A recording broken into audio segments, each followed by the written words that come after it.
Well, good afternoon, everybody, and welcome to the final run-in to the end of the Oxford Farming Conference 2022.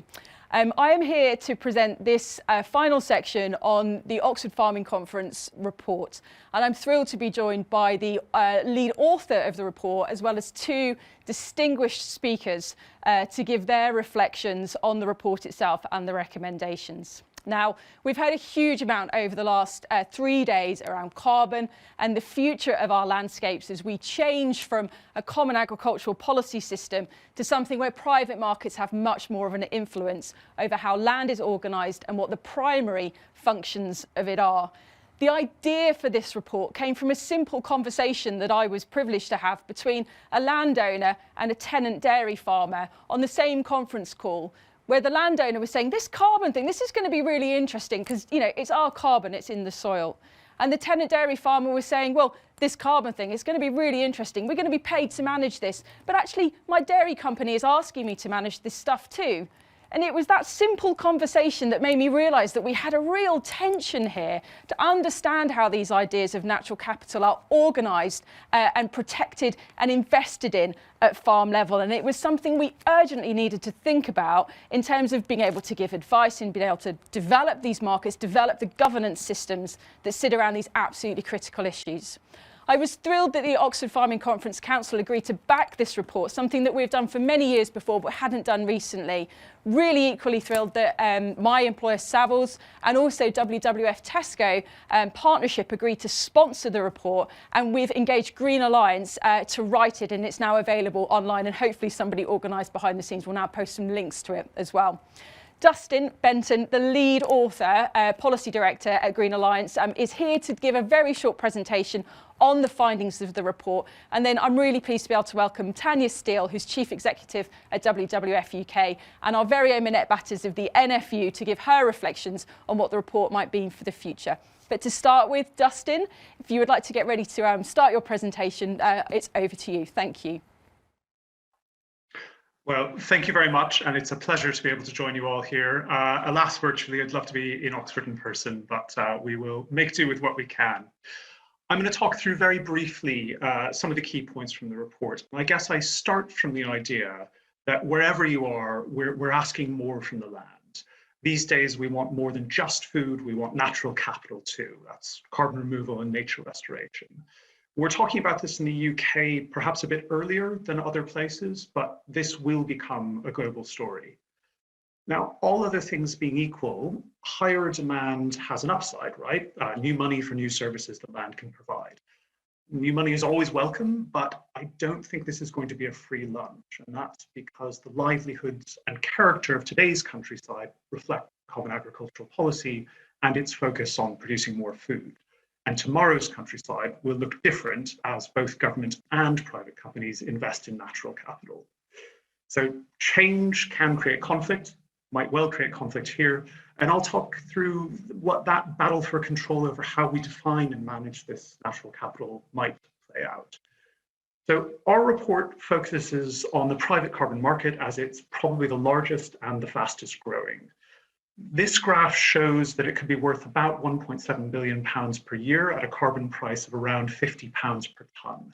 And that sounds a lot, but that's below the carbon price in the UK's traded carbon market right now. And at that price, the total amount of money that's available is about half the CAP budget. So it's big money, but what would that pay for? And would it replace CAP money, or would it add to it? And to answer that question, you need to dig into what these payments might actually do. There are three messages that come out of our analysis. The first message is that a market for carbon will do what any commodity market does, and that's to say it will optimize for cost, the cost per ton of CO2. In this graphic, you see that peat and trees, which are the green blocks of color, are both large in scale, and they're actually very cheap to measure, including by satellite. That means they'll have very low transaction costs and it'll be easy to verify what's going on. So if you're making carbon credits, that's pretty straightforward. Soil carbon, which is in hashed black at the bottom here, in theory could be as large as tree planting, but if you actually look at what you can plausibly measure and verify, and I've just changed the slide, you'll see that actually the scale is much smaller. And that's because soil science doesn't allow you to say, do this simple thing and you sequester this many tons of carbon, the way you can do it with trees or hedges or peat.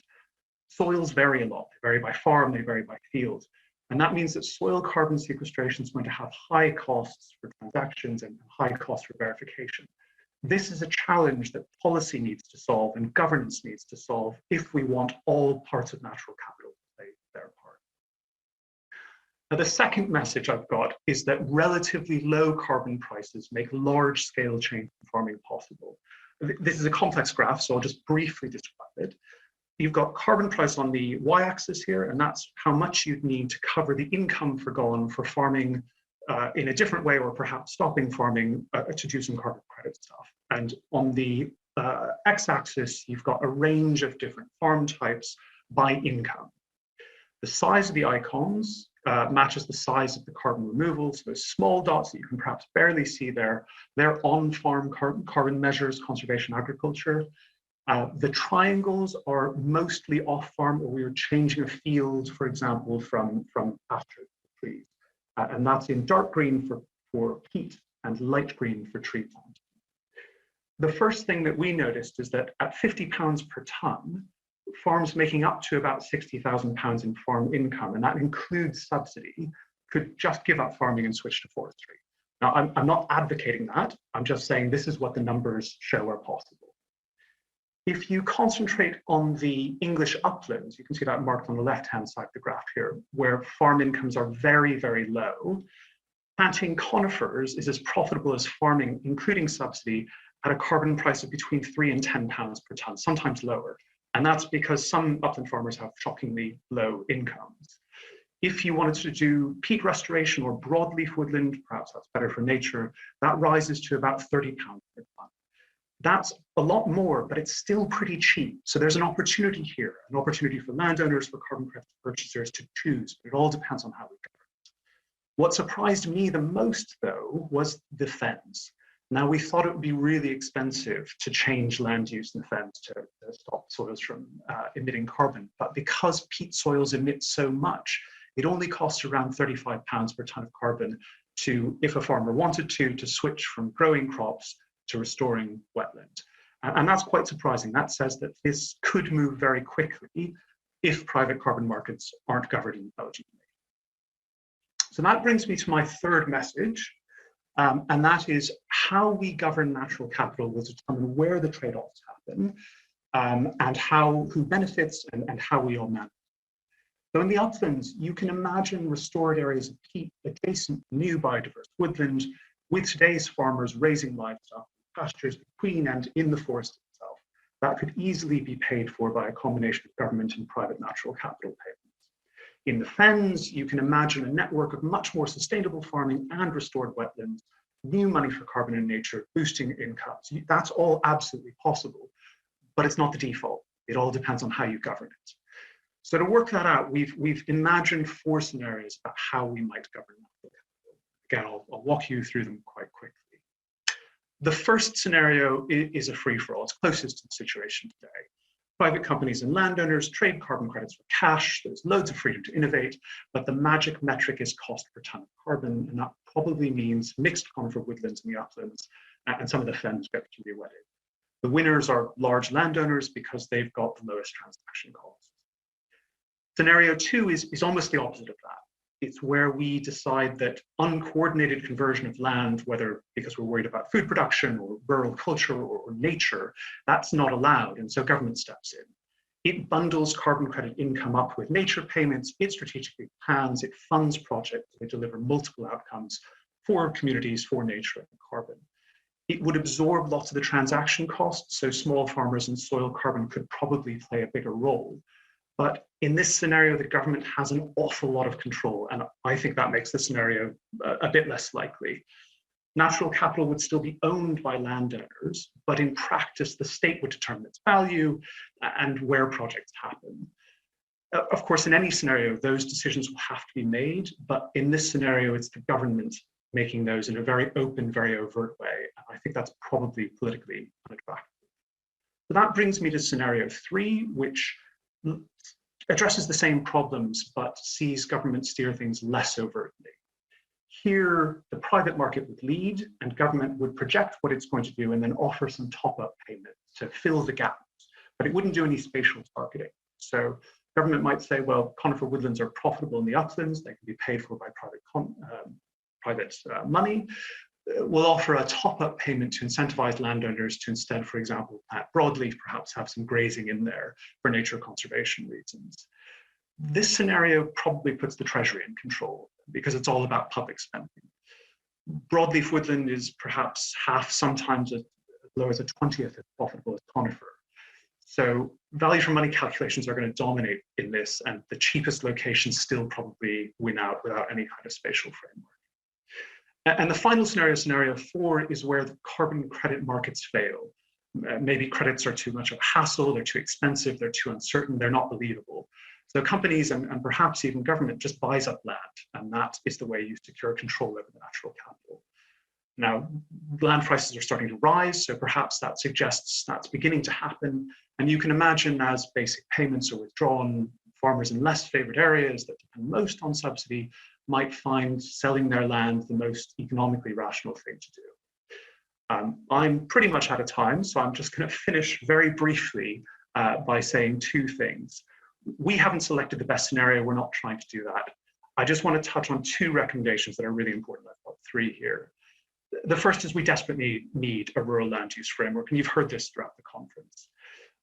I think the way we should think about this as Hannah Arendt defined authority, more than advice, but less than command. That's the spirit, right? It should show where government thinks natural capital is and what value it has to meet our food, climate, and nature goals, but nobody should be forced to use their natural capital for national ends. And the second thing to say is, as we heard at the beginning, all of our scenarios see tenants missing out. It's kind of an accident of history. Natural capital is often inaccessible to tenants. But if we want to make the most of natural capital, we need to draw on the skill of all farmers, including tenants. Forward-thinking landowners are already doing this. They're adapting their tenancies, but this has to be the norm. Otherwise, we'll end up accidentally excluding talented people from a place in the negative, positive, carbon negative food system in the future. That's all I have time for. Thanks very much. Please do read the report. There's more detail, and I look forward to the conversation. Dustin, thank you so much. The effort and the cleverness and the simplicity that you've put into these scenarios in order to sort of paint this picture of where these markets might be going if we don't take more interest in how things are playing out really is tremendous. And my sincerest thanks to you and all of your team who've been involved in writing this document for the time and the effort that you've spent doing that. I'd like to now hand the floor to Tanya Steele, Chief Executive of WWF UK. Tanya, please, can you just reflect on, why this report was important to WWF in particular? Thank you. Thank you very much. And it's a real pleasure to be here. And I guess if some participants are asking, why is WWF at the Oxford Farming Conference? I guess perhaps just to give a wider context, it's actually quite simple. We know that farmers in the UK and around the world are at the front line of the crisis facing climate and nature. You see the effects every day, floods, drought, soils that are less productive, and certainly fewer pollinators. And we know we see much less wildlife as a result. But I guess I hope you also see the opportunity. We know we can't restore nature and get to net zero without a sustainable agricultural sector. And from our perspective, farmers can and must be the modern day heroes in the fight against climate change. So that's why WWF is here and more broadly is working with farmers, businesses, the public and politicians to deliver change. And I think if we were to give almost a planetary scale perspective, the challenges we face are immense. We need to limit global temperature rise to 1.5 degrees. We need to restore nature, and we need to potentially feed up to 10 billion people globally by 2050 with healthy, nutritious food. And at WWF, we call this urgent focus on climate change, on nature loss, and the food system the triple challenge, because we know they must be addressed together. Focusing too heavily on any one of them can effectively lead to a series of perverse outcomes for people and for planet. So I guess I'd encourage all of us today to look at land through the lens of this triple challenge and think about how that land will meet the ever-increasing demands that society places on it. If we take, for example, an example from Dustin's report in terms of the lowland peatlands, they're some of our most productive agricultural landscapes, and the fens are one of the UK's biodiversity hotspots. But we know cultivating peat produces significant carbon emissions. How do we actually start to manage these trade-offs? A really simple carbon market could produce quite perverse incentives, entirely displacing food production and perhaps potentially offshoring our very significant environmental footprint elsewhere in the world. And as natural capital and certainly carbon markets start to quite rapidly evolve, there will be an important role for government to ensure public and private finance are making the positive contributions, yes, to the legally binding targets for nature and indeed for climate, but also by providing fair returns to the farmers and the landowners who are providing these public goods. And I guess that for me is probably the really critical point. If the ambition is there, farming is a key part of the solution. It goes beyond ideas of natural capital and right to the heart of how our landscapes should look and feel, what they should produce in a net zero world, and I guess also how farmers are rewarded and valued for making that change happen. But there's no doubt, and again, this has really come through very clearly from this conference, we still await a vision, a full vision from government, and that's creating a lot of uncertainty, both for farmers, and I think it's potentially harming the sector's resilience. The net zero strategy unquestionably has too little detail for land-based businesses, and we don't have a dedicated decarbonisation plan for agriculture and land use. That's a glaring oversight as policies such as ELM are rolled out. And certainly, I know many of us will welcome yesterday's announcement from DEFRA that indicated that policies would reduce direct agricultural emissions by up to about 6 megatons equivalent, and that would be welcome. Nonetheless, taking also a wider step beyond that land payment and the recognition of land and use for public goods, I think we also need to be sure that not just the conversation, but the policies that sit around net zero and nature positive aren't undermined by trade deals that allow the import of low standard food. And I think it's fair to say that Minette and I are entirely agreed on this. The government must introduce a set of core environmental standards. And certainly that's why I know as WWF will be publishing a very detailed pathway for how the farming and land use sectors can support the transition to a low emission, high nature food system this decade. By harnessing the knowledge and the skills of farmers, our Land of Plenty report starts to set out a vision for the net zero landscapes that are bursting with life and where we start to reconnect food that we eat and indeed the people producing them. And we certainly will wholeheartedly welcome the sector's engagement in that. But I think finally, it's also important to say against the backdrop of the much wider policy change, the concerns that we have around trade deals, that actually when we think about the triple challenge, it's important to say that the responsibility to address this doesn't just sit with farmers or governments. As this audience knows very well, food businesses, including our supermarkets, have a significant influence over how food is produced. That power should be used responsibly and harnessed to promote regenerative food systems that distribute fairly across the whole supply chain.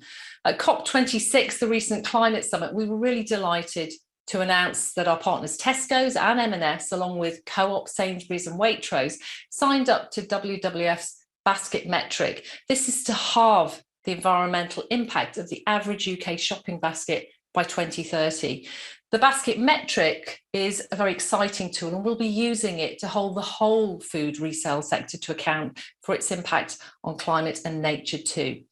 I guess just to quickly close and to hand to Minette, at WWF we're working towards a future where food production, nature restoration and tackling climate change go hand in hand. And we certainly hope it's a vision you all share, and we certainly very much look forward to working with you to achieve it as well.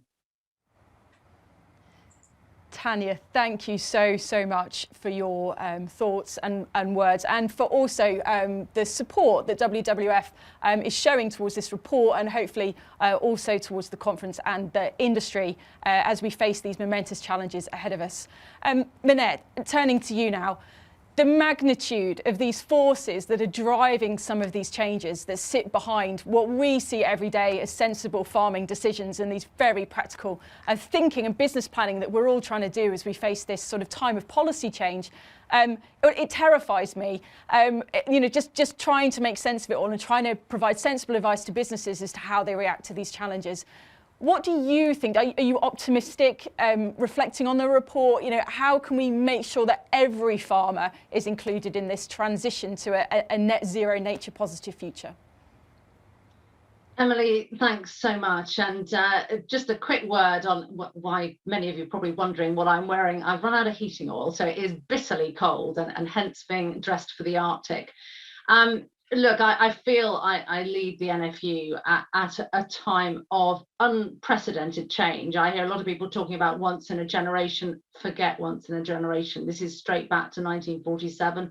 This is a massive change. And I think the worry for me has been played out throughout this conference is the lack of detail. We have trade over here, we have future agricultural policy here. They are a million miles apart, and this report highlights yet further challenges. And what I guess I'm continually saying is, this is about people. What about the people? And this report really does highlight the challenges with landowners and tenants. Who've got 50% of farmers in this country that are tenants. So there are three things really that I want to say in the time allowed. For us, this has to be in capital letters about land sharing, because it's about the people. When I hear language around land sparing, taking land out of production, and when I say, what about the people, people start to look at their hands. This is really, really serious stuff. This is living, breathing communities that underpin some very, very fragile parts of the country. So it's got to be about land sharing. I think there's a frustration at the moment as to how that conversation is being carried out. It is seemingly an either or. And I would look back to the first journey when we set out in the EU. Don't forget, it was the UK that led the charge effectively on agri-environment schemes when we were in ELS. We had 75% of farmers in this country in ELS, and they climbed the ladder, many of them. And this is what the future has got to be about, allowing farmers to climb those ladders. The second point I want to make, and Tanya picked up the challenges of retail effectively. And while we live, which we are living with this retail price war, so the discounters are the discounters, Tesco's has to follow the discounters, everybody else has to follow everyone else. And we've ended up in this extraordinary world, if I look at this Christmas, where buy a pretty average cup of coffee cost 40 times more a bag of carrots to feed a family of four. Now that's just plain wrong. That is plain wrong to keep devaluing the food system how we are. And that's going to be a massive challenge to sort it out, how we get fair returns for everyone. And I haven't got time to go into that here.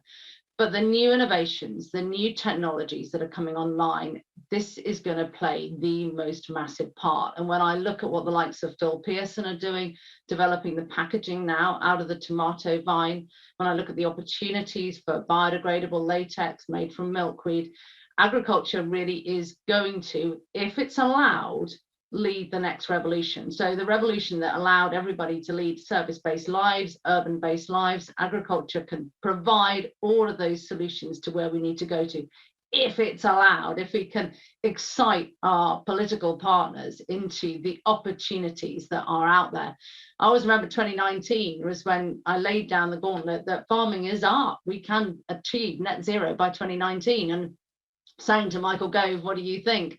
And he said, I think you're really brave. And I didn't think it was brave at all. I thought it was really important that as a source and a sink, we could do it. And we did it to open doors, and it has opened doors. But now we're in those doors, we've got to make it happen. And the third point I'd make, and probably the most important point, is about the governance. If we're serious, which we all are, about biodiversity, about restoring nature, about carbon neutral food production, the money has got to hit the ground. And we don't have enough conversations about how effectively green finance that sits above our heads, how it hits the ground. And an example I would take of how I believe success can be achieved is actually looking at the farmer-led clusters. Sorry, I just got the joys of the virtual world, just take something off of my screen. The farmer-led clusters, we have now 670,000 hectares in clusters that are farmer-led, supported by technical expertise, professional expertise. And when I look at what has been achieved, and when I look at what I am achieving indeed on my farm, half the problem with invisible nature is that we are not measuring it. I did a report in 2018 and we looked at what we had. You know, we had 90 moths and butterflies. We had 125 different plants. We had 60 different bird species within my HLS ground. I didn't even know that, let alone anybody else know that. And I think what the clusters are showing is we haven't been measuring as farmers what we are doing. So no wonder it is invisible.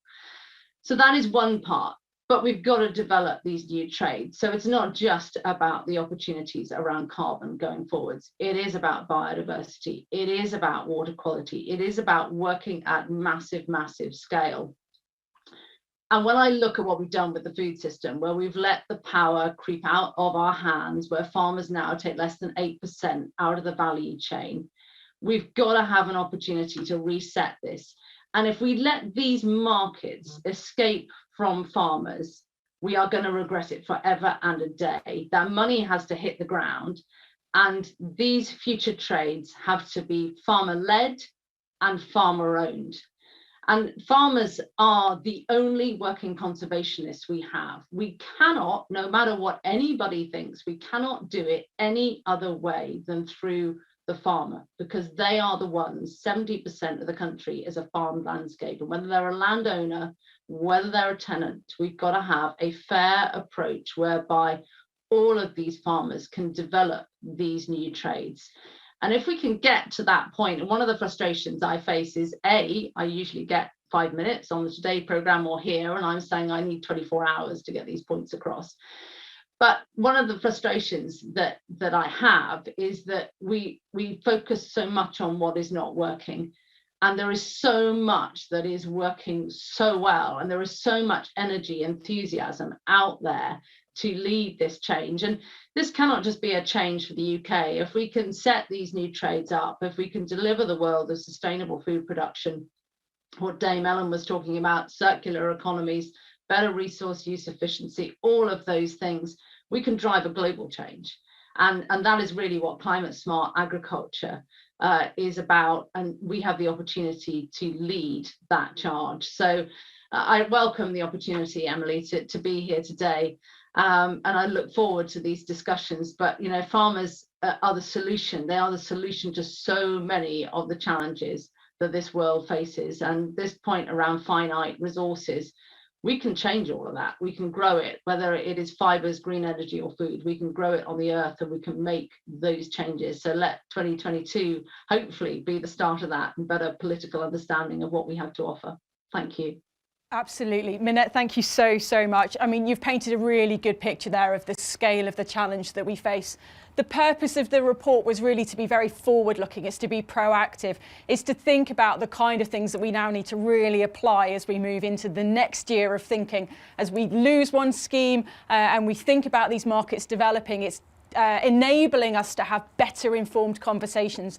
And I'm so sorry, we're out of time to ask questions, which is probably good. You guys are let off the hook. But the point is we can continue all of these conversations. There are so many important questions that are being asked here about the ownership of carbon, about the relationship between landlord and tenant, about the importance of the fens in food production, about the relative supply and power of supply chains vis-a-vis farmers, and how we do what George Eustace suggested yesterday of standing up to supply chains in these relations. There's a lot of questions and a lot of this thinking is put within the report. I absolutely commend it to you as a reference document where we can really build a better understanding and better resilience to what we're going to be doing in 2022. My sincere thanks to all of you for joining and everybody in the audience for submitting questions. It's been brief, but at this time of the day after a long conference, this is just about all we've been able to cover.